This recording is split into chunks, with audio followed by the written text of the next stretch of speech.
Bueno, el cese definitivo de la actividad armada constituye una magnífica noticia, ¿no?, de la que todos debemos alegrarnos, ¿no? Y no cabe duda de que eso pues, va a abrir un nuevo tiempo político, no solo político, pero un nuevo tiempo en el que yo creo que se van a mezclar diferentes procesos, ¿no? En primer lugar, un proceso que tiene que ver con el abandono definitivo mismo de la lucha armada, ¿no? Pues que tiene que ver con los presos, con el propio desarme, con los exiliados, con los militantes en activo de ETA, y que tiene su propia gestión, ¿no? Un segundo proceso pues, tiene que ver, evidentemente, con las víctimas, con todas las víctimas, ¿no?, sobre las cuales habrá que hacer verdad sobre lo que ha sucedido y sobre las que, en la medida de lo posible, habrá que hacer una política de asistencia y de reparación, ¿no?, siempre como preparación también pues, de escenarios de reconciliación que son del todo punto necesarios en nuestro país, ¿no? Yo creo que un tercer plano tiene que ver con los derechos humanos, ¿no? No solo en referencia a las violaciones pasadas de derechos humanos, sino también a las cuestiones normativas, incluso legales, que hacen que el nuestro no sea un país donde haya una absoluta garantía sobre el cumplimiento de los derechos humanos, ¿no? Estoy pensando, por ejemplo, en la normativa que permite el régimen de incomunicación, ¿no?, que ha sido tantas veces denunciado por la ONU, o otros aspectos, por ejemplo, como de la disciplina penitenciaria que a todas luces deben ser modificados, ¿no? Un cuarto plano, un cuarto proceso que tendremos que abordar en el futuro, pues tiene que ver con la profundización democrática, ¿no?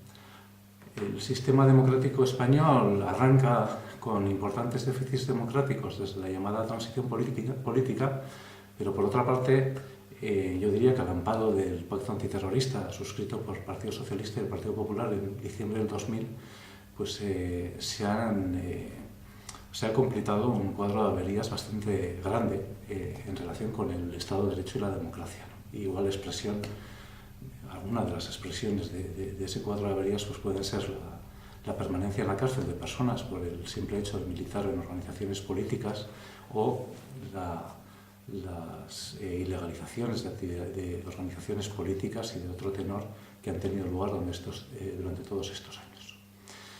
Otro proceso importante, y más para nosotros como sindicato, es el conflicto social. El conflicto social persiste, y más en una crisis que está dejando tantas personas desempleadas, tantas personas empobrecidas, ¿no?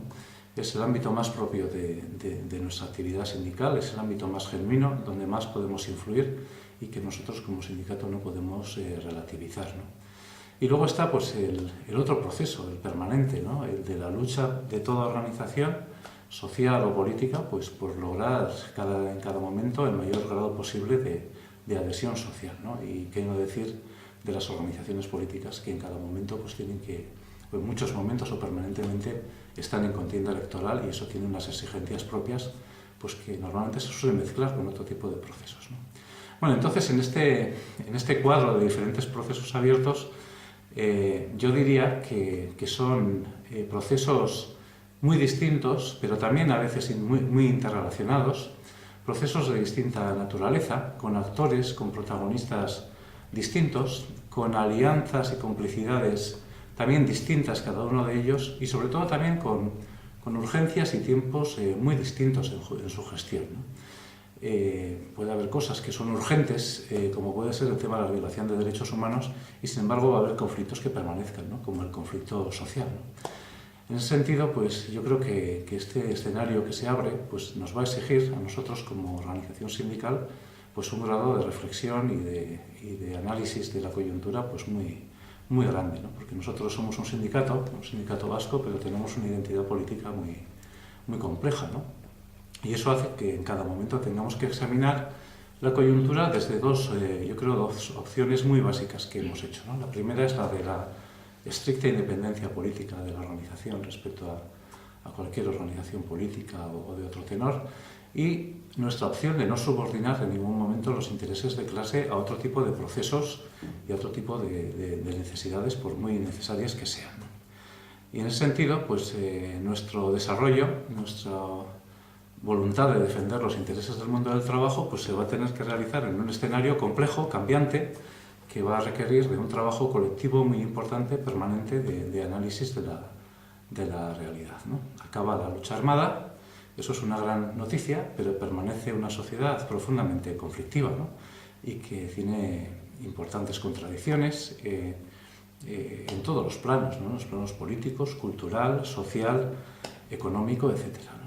Bueno, en ese sentido, yo creo que nuestra organización pues, asume el reto. Como decíamos en la declaración del centenario del pasado julio, asumimos este reto y no nos queda sino eso, ¿no? Profundizar y definir en cada momento la cual sea nuestra posición sindical en cada uno de esos planos que citaba.